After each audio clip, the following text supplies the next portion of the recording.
welcome to the Earthkeepers podcast. This podcast is for people who seek new and better ways to love and care for the earth. It's a podcast for anyone who is deeply concerned about the harm being done to the environment on a local and global level.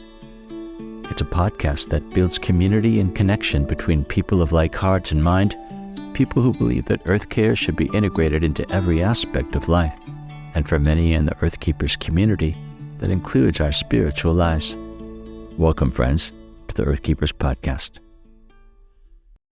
Hey friends, Forrest here.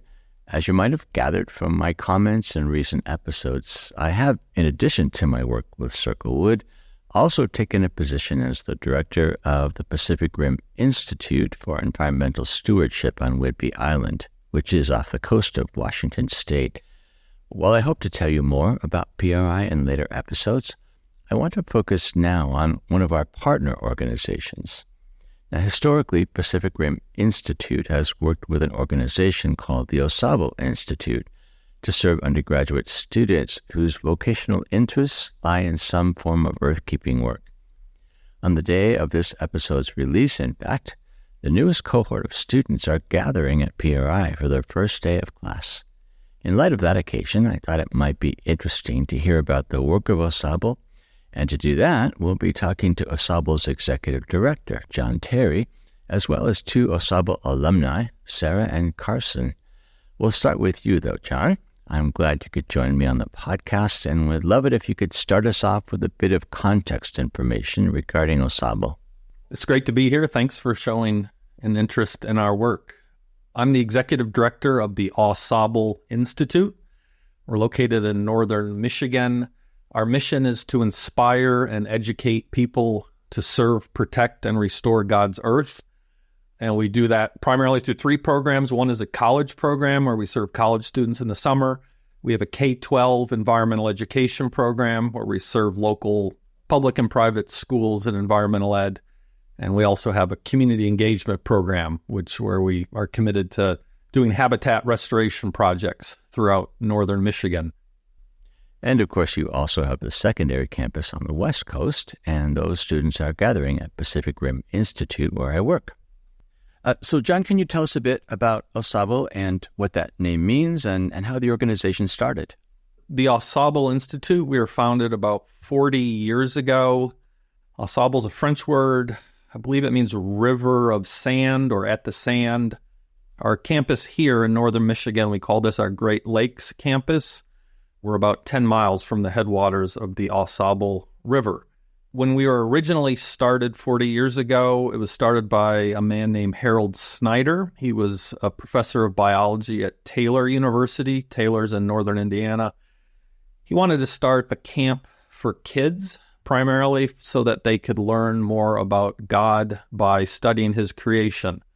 The students that he recruited to be camp counselors were all biology students from Taylor University, and he quickly realized that the college students were actually getting as much or more out of their experience than the kids were. And he just realized that these biology students, that they were learning at a much deeper level, being out in the created world, and that hands-on learning was better than classroom learning in a lot of ways. We still have programs that serve young students, local K-12 students. But during the summer, our primary mission is to serve college students. And we're a field station, like an environmental field station for over 50 Christian colleges throughout the U.S. and Canada. So I would imagine that while on the one hand, you're serving colleges and students by helping them to gain credit through hands-on experience, there's probably also a formational element to their time at Au Sable. It just seems to me when you talk about God and helping them to perceive God and nature that you're also talking about changing hearts. How does that work? So when students come here, a big theme that we hear is the sense of community that's here, but the formative side and forming community is just as big. We say that kind of our three distinctives here are expert professors that integrate faith into the curriculum, hands-on learning, you're out in the field, at least 50% of classes have to be outside, And then the third distinctive is just this community of friends. And all these students who go to these small Christian colleges, a lot of them don't feel like they have fit in with their Christian community because of their care for the earth, their concern for the natural environment. They feel like a misfit in the Christian world and in their upbringing, their church, and their family. And so when they come here to be surrounded by other people who share their same passion for the created world, that their care for the environment is just a natural extension of their faith, and to be surrounded by other people like that is really transformative. How do you prepare them to actually go back home then? How do you prepare them to have hope in the face of being a misfit, have hope in the face of a community around them that isn't supporting their concerns? That's really hard. And a lot of it is just getting encouragement that there are other Christians out there that care about God's earth. Well, on that note, let's go ahead and have a listen to the reflections of two people whose lives were changed by the Au Sable Summer Program, which in their case was the program at the Michigan campus. This is Sarah and Carson, and I should note that while they were students when we had this conversation, both of them have since graduated. Well, welcome, Sarah, Carson. I'm wondering if you could orient our listeners today by letting us know what it is you do day to day. So I am a senior at Olivet Nazarene University in Kankakee, Illinois. It's about an hour south of Chicago. I'm an environmental science major, so I spend a lot of my time in our science building. I do a lot of lab work, and we have an animal care room that we facilitate, and I'm one of the managers for that. So I spend a lot of time, running around doing that. Great. And Carson, how about you? I'm a senior general biology student at Cedarville University in Cedarville, Ohio. I'm originally from South Dakota, so it's a bit of a hike, but I love it here. I spend most of my time, like Sarah, also in the lab, finishing credits up for my degree. I'm going for Bachelor's of Science in biology, and then I actually am a lab assistant for one of the professors on staff here, so I just got off a 3-hour shift for that. So he's an entomologist, and so I do a lot of work with insects and things like that. Great. So tell us a bit about your aspirations in the realm of earth care. You're both studying creation care-esque topics, and I'm wondering where you hope that's going to lead, vocationally speaking. Sarah? So I am in school in Illinois, but my hometown is Houston, Texas. So I grew up on the coast, and I have a very strong connection to that. And through my studies, through different experiences and exposures that I've had, I think it would be really cool to work something related to water management, water solutions, waste management, things regarding, the maintenance and sustainability of our water resources, whether that is, again, along the coastline in the Gulf of Mexico, or if that looks like something else. I've recently, over the past couple of years, grown a love for the Great Lakes since I've been able to see them and live around them. So I'm hoping to do something along those lines. How about you, Carson? Yeah, so I'm hoping to go into wildlife biology. So for my biology degree I'm doing right now, I'm emphasizing a lot in ecology and environment, specifically how plants and animals interact with the environment. So my hopes are, once I graduate here in May, go back home to South Dakota and hopefully get a wildlife technician job. Just whatever it is, I'm not too picky at this point. But I do hope to go to graduate school for a master's in wildlife biology, hopefully work for some sort of government agency. I grew up in an area with lots of animals, an outdoor family, and I just grew to have a real love and appreciation for animals and how they interact with humanity and the environment. So learning to treat them with respect and how to properly care for and manage their populations is why I want to go into that.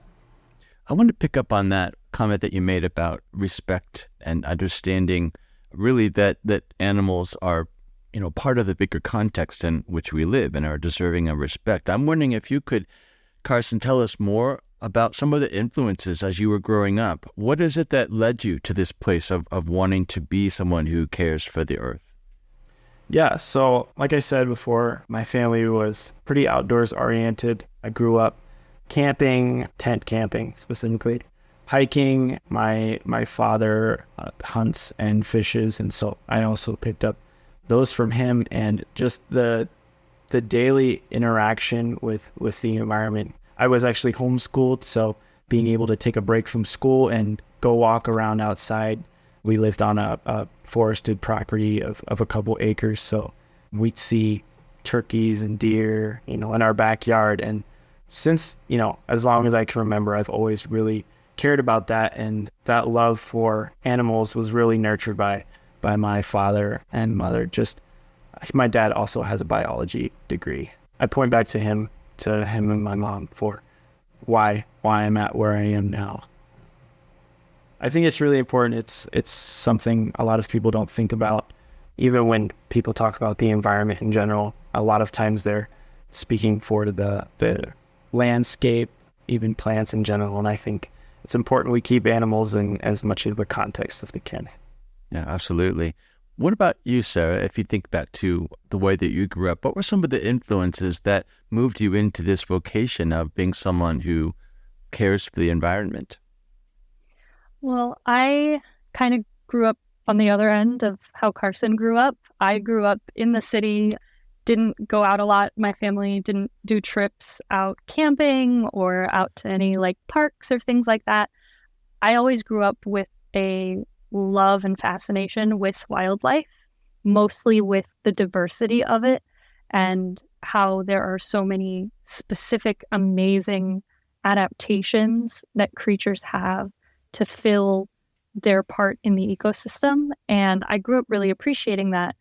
And I kind of hand in hand with that, like I said, I grew up along the coast, and my dad worked in oil and gas. And so when the Deepwater Horizon spill happened, I kind of I picked up on a lot of what my dad would be talking about with his coworkers, or things that he would be reading or looking at, and hearing a lot about that.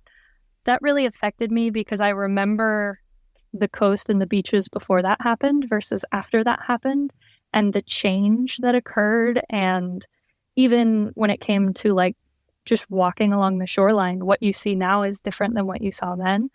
And with that fascination with wildlife coming from the diversity and their unique role in creation, seeing that destroyed because of an accident, because of something that businesses go into these things knowing they're possible, doing what they can to avoid it, but it's still possible. And when it does happen, it's devastating, and it ruins that diversity, and it completely tanks it. And so I remember seeing that and thinking that was where my heart was, that was where my passion was. And it took me a while to get to exactly what I wanted to do. When I came into college, I was zoology because I was fascinated with wildlife, but my passion for it wasn't in caring for the animals themselves. It was in caring for what sustains them. Mm-hmm. And so for me, that came back to water and the role that it plays in our lives, the role that it plays in creation's life.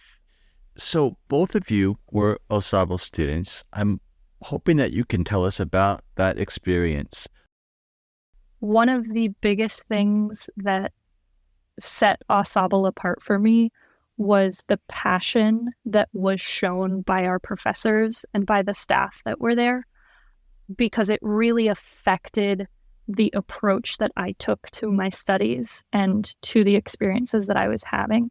It would have been very easy for me to go up there and say, okay, I'm taking these classes for credit. I just need to get these written off so I can graduate.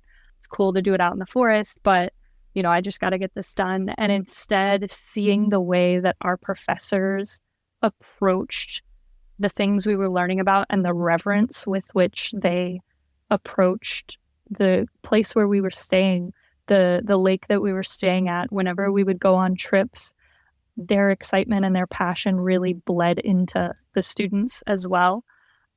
And I remember one of our profs, Tim Van Deelen, he taught the wildlife class. So I had very minimal interactions with him, but I still saw him.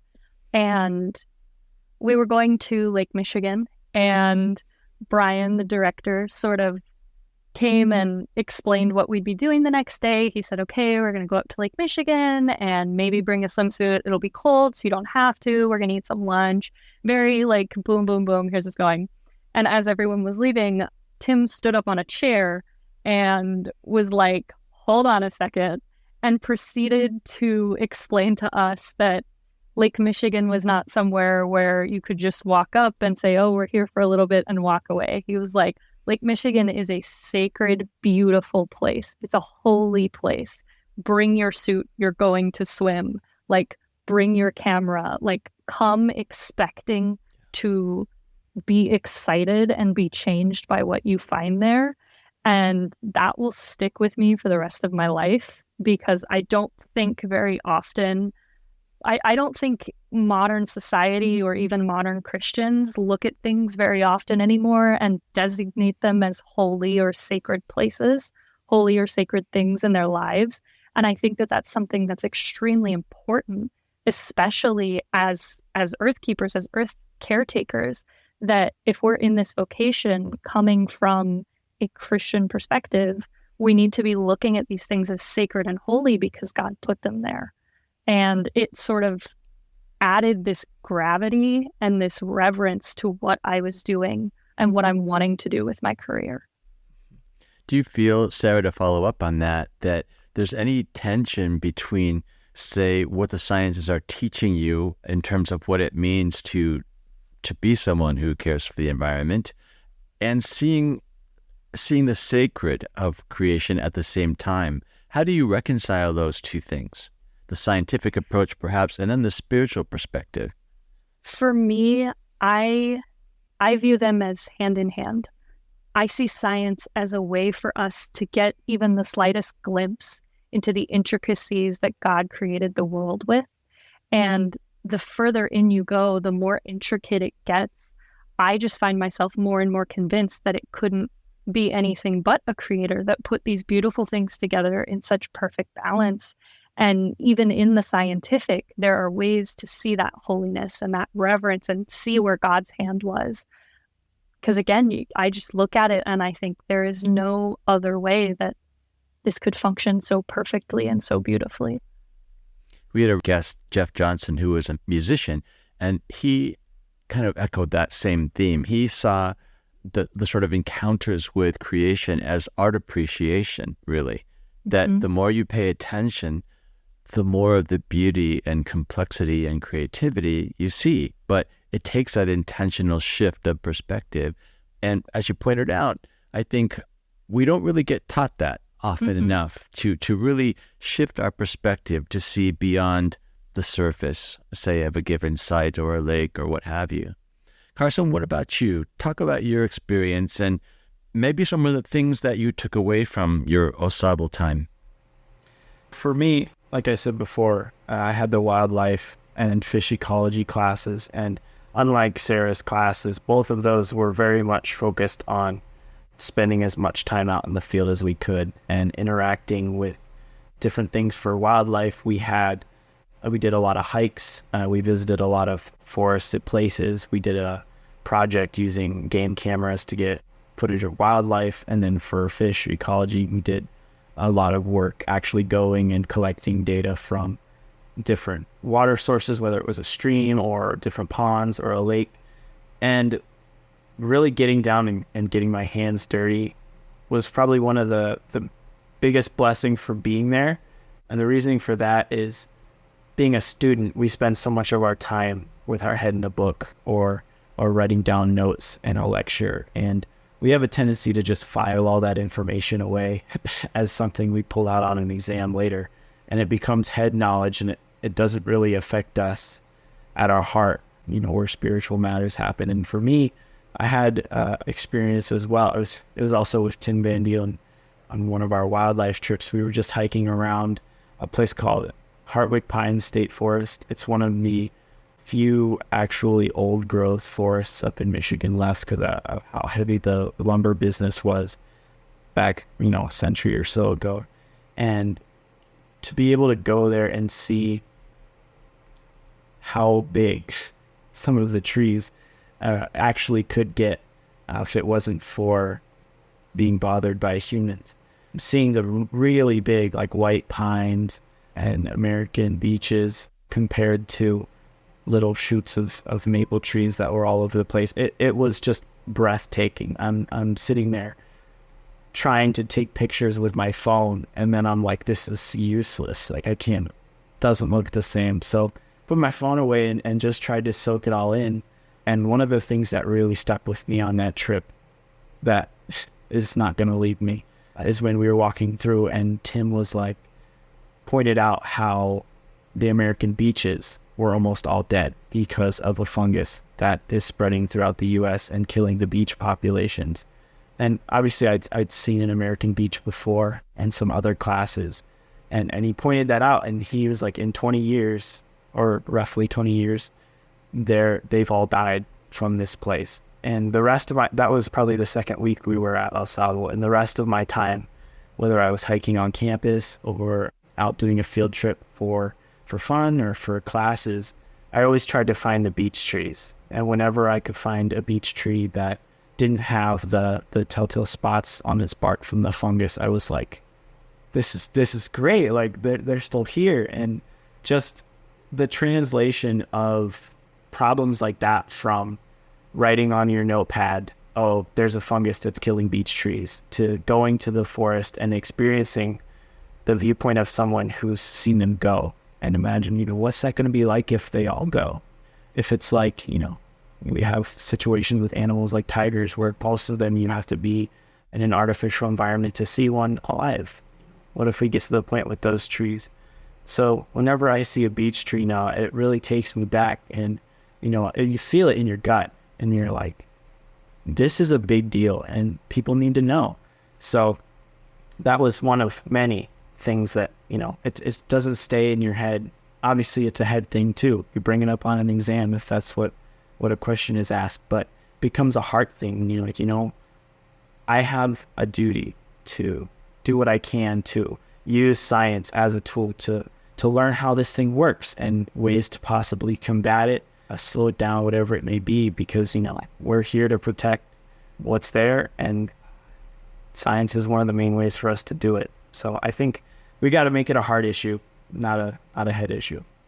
Yeah, I want to follow up on the heart issue comment because, as you described for us that encounter with beech trees and your recognition of a healthy beech tree in particular, there seemed to be something relational about that response in you, that it wasn't just an observation, but it was a recognition almost of someone you were glad to see, someone you cared for. Am I reading into it? Yeah, it's something. I could explain it in that way. But we're like it with pets. Most people have pets of some sort, and we're gone for a while and we come back and we're like, oh, it's good to see you. We have that relationship there. And back home, we've got some pine trees back home, and when I moved there, they were pretty small, and now they've gotten a lot bigger. And I'm like, oh, like, you've gotten bigger this past couple of years. And yeah, you have that connection with it, and part of that connection is one of familiarity and the examples of most people's pets.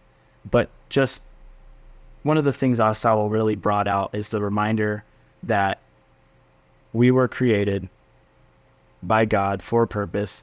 These things were also created by the same God for maybe a different purpose, but we're connected because we have the same creator. And so I can look at, a beech tree and be like, we've got that in common. God both put us here for a reason. And, obviously we have different reasons and different purposes, but there is a connection there that just comes from knowing where we both came from, and that there's a greater reason for why we're there, even if it's something we don't understand. I have a friend who is part of the Native American culture here in North America, and she has taught me to think in terms of the word kingdom, like Kindom, rather than kingdom of God. When you use that phrase kingdom, you're acknowledging, I think, that relationship that you're talking about, that we're all created, we're all part of creation, and that links us in a family sort of way and gives us a relationship that goes beyond the utilitarian. So I'm wondering if that's been your experience in nature and or of the Au Sable program. Yeah, that idea of having a relationship to nature is a newer concept for me. Kind of as I mentioned previously, like growing up and through a lot of my like young adulthood, I didn't go camping. I didn't have a lot of wild areas that I went to. I grew up in the suburbs and I just didn't have a lot of those experiences. And so I had an appreciation for the nature that I got to see on TV or read about in books or saw in pictures, but I didn't have that personal connection to it. At Au Sable, I remember it was after our last Vespers. I remember thinking to myself, I have only been here for 4 weeks and I'm already taking my place for granted. And I was struck by that realization that, you know, in a week, I wasn't going to be able to wake up and see a forest outside my window and walk barefoot on trails to the dining hall, or, you know, hear squirrels barking in the trees or see birds fly by. I wasn't going back to that. And I had already reached a point where it was just normal and I wasn't appreciating it. I wasn't very happy with myself when I realized that. And I went down to Louis Pond, which is sort of a smaller pond that's right inside the entrance to Au Sable. And it's beautiful. There's trees surrounding it. There's lots of fish. There's lily pads, and there's this old dock. And I walked down and I sat, and I had appreciated nature before and seen the beauty of it as, like, you know, someone looking at a picture would, or someone looking at like a video would. But I sat there and I finally had that emotional connection of seeing God in the place where I was, seeing each tree and thinking like that was molded by the hand of God. Every lily pad, every damselfly, every caddisfly, every fish in that pond, like God knows. And like the massiveness of it struck me, and the appreciation of the creator God struck me. And it created that sense of kinship that you were talking about, that I was created by the Father, and so was every single thing that I was looking at was also created by the Father. And in that, like, we all have a purpose and we all have a reason for being where we are. And that was just something that really hit home while I was sitting there. Do you think that perspective makes any difference to the way you would go about following your vocation, doing the kinds of jobs that you dream of doing one day? Absolutely. I think passion and excitement for learning can take you so far. Passion is a great way to get started, but it has to be followed with purpose. And I think finding a purpose for doing something that will outlast the seasons of your life, there are very few things that can give you that. And I think we're so, I guess, blessed that we have a creator that gives us purpose and gives us purpose in our vocation. That goes back to Genesis, specifically for, like, you could look specifically at environmental work, creation work, but in business, engineering, art, there's purpose in that we are glorifying God and we are continuing and maintaining his creation, which for me makes a world of difference when I'm approaching, how do I write this paper? How do I approach this research project? Is this something I'm just going to kind of curve around and say, oh, this isn't important, or I don't have time for this? Or is it something I'm going to be able to approach and work for the Lord's purpose and find a way to learn, find a way to appreciate and have that purpose for the work that I'm doing? Well, it sounds like it's really a matter of significance. I mean, the work that you do takes on a huge new significance when you view creation in those ways.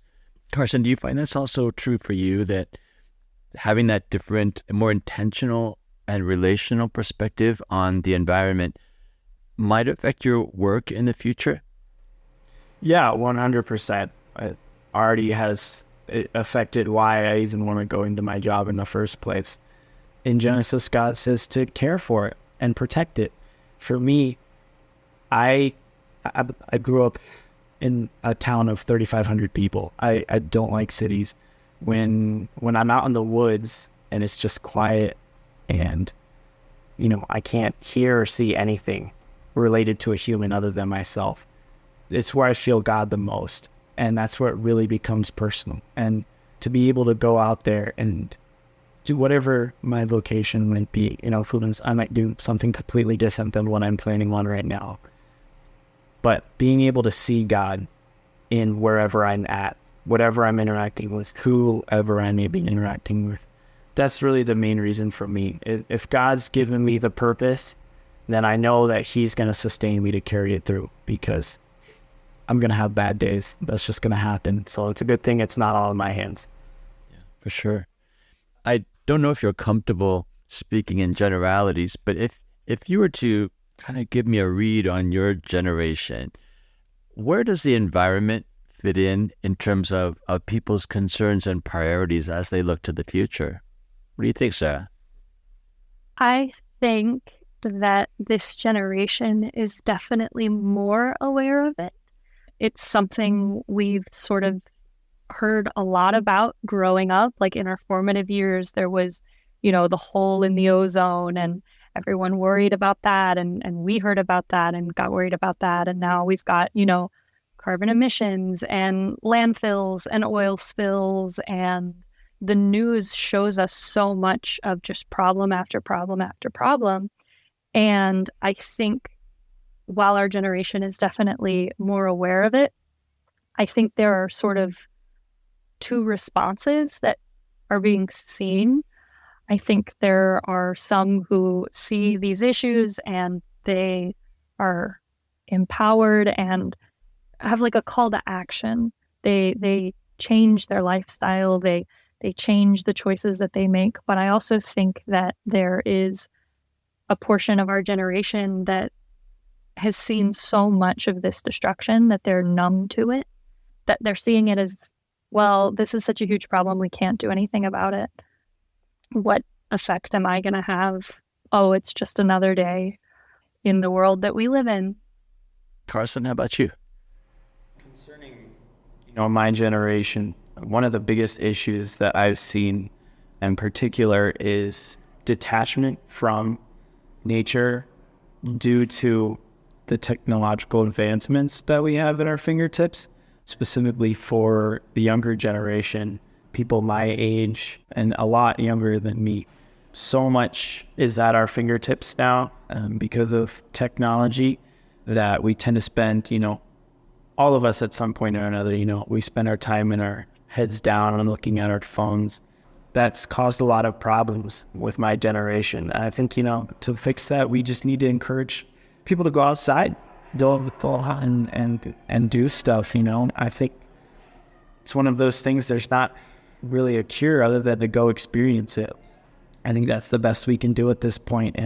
And when people really start to experience it is when they're really going to start to feel for it and develop that a spiritual and personal connection with it. And that's one of the things that Au Sable does really well. And for people who maybe haven't had the best chance to go outdoors and experience things like that, Au Sable forces you to spend as much time outside as you can. And I think that would be good for some people. And for people like me who enjoy it already, it's amazing. It's just another great blessing from him. Sarah, you talked about the two responses that people in your generation seem to have. On the one hand, it's maybe despair or at least numbness and giving up. And you also noted that some of your generation also finds inspiration in the mission of trying to make things different. Do you find that that's true of other generations that you interact with? I mean, when you go home, for example, how do the people in your community think about what you do? I think one of the biggest frustrations that I've had, especially like when I go home and I'm back with my church community and I'm back with that aspect of my life, it's frustrating sometimes because I will talk about the things I've learned at school or the topics that I'm learning about.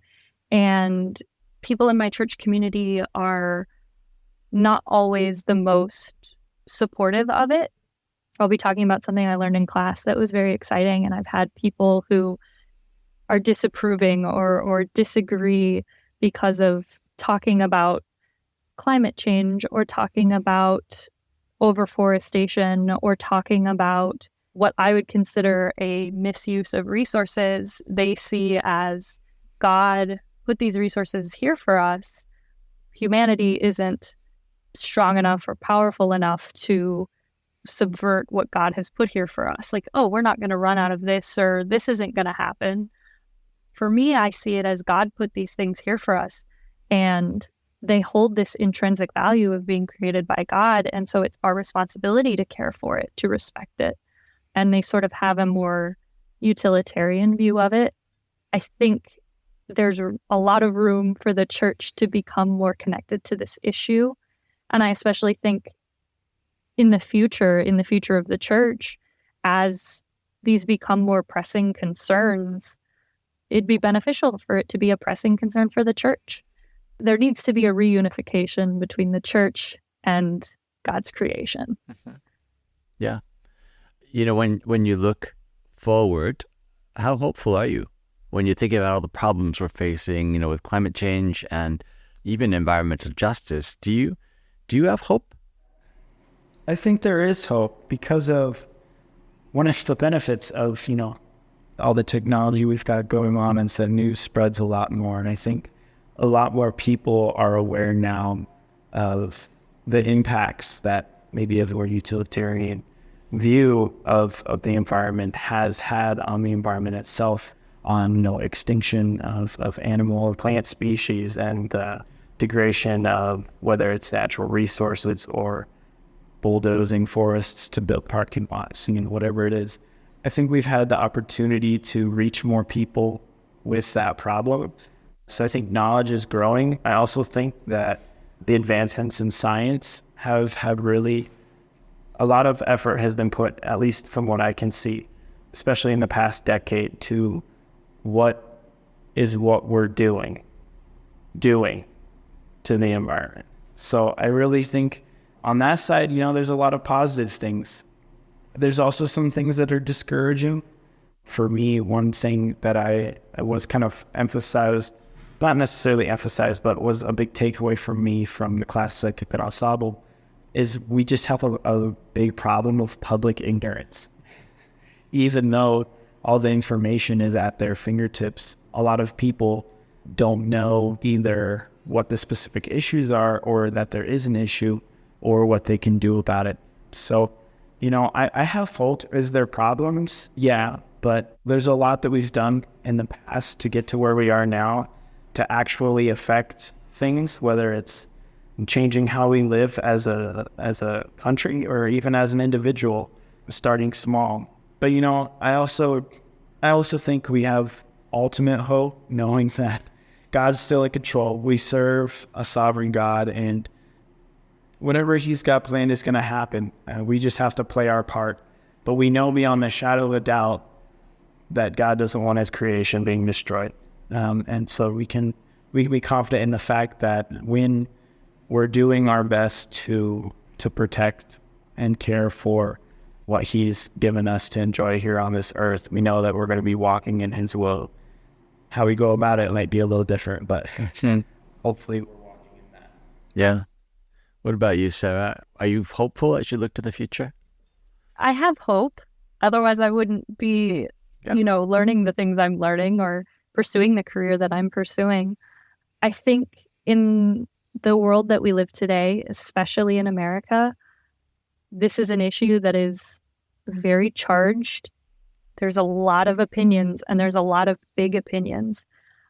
I have hope in the visibility that the issues that our world is facing, it's been increased so much over the years.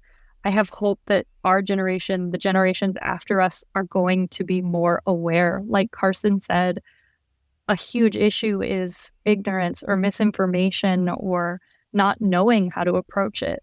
There is that temptation to have despair, to decide that there's nothing that you can do about it. But as Christians, we have to believe, and we do believe, that God works through anything and God can work through everything. And our small actions that might not seem to make a big difference, that might not seem to change anything, could have rippling effects that we're not even aware of. Absolutely. So I'm sort of the mindset of, I'm not going to say that I don't have hope, because that would be to say, like, I don't believe that God can change it. And I do believe that God can change it. Sometimes I do doubt. Sometimes I wonder, like, God, did you know what you were doing when you set all this in motion? Like, did you think this through?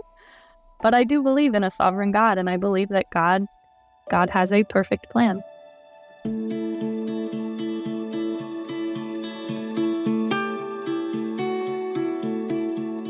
We've been in conversation with Jon, Sarah, and Carson about the life-changing work that Au Sable Institute does with college students whose vocational interests lie in creation care.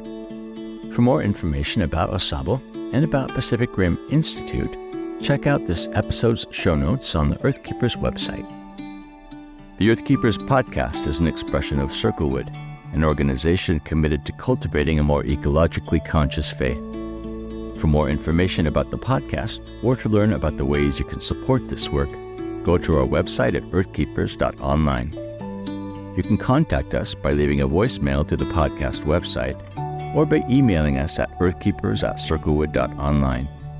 I am Forrest Inslee, your podcast host. James Amadon is our executive producer. Our content editor and researcher is Colleen Meggerly, and our sound engineer is Dave Wolfers.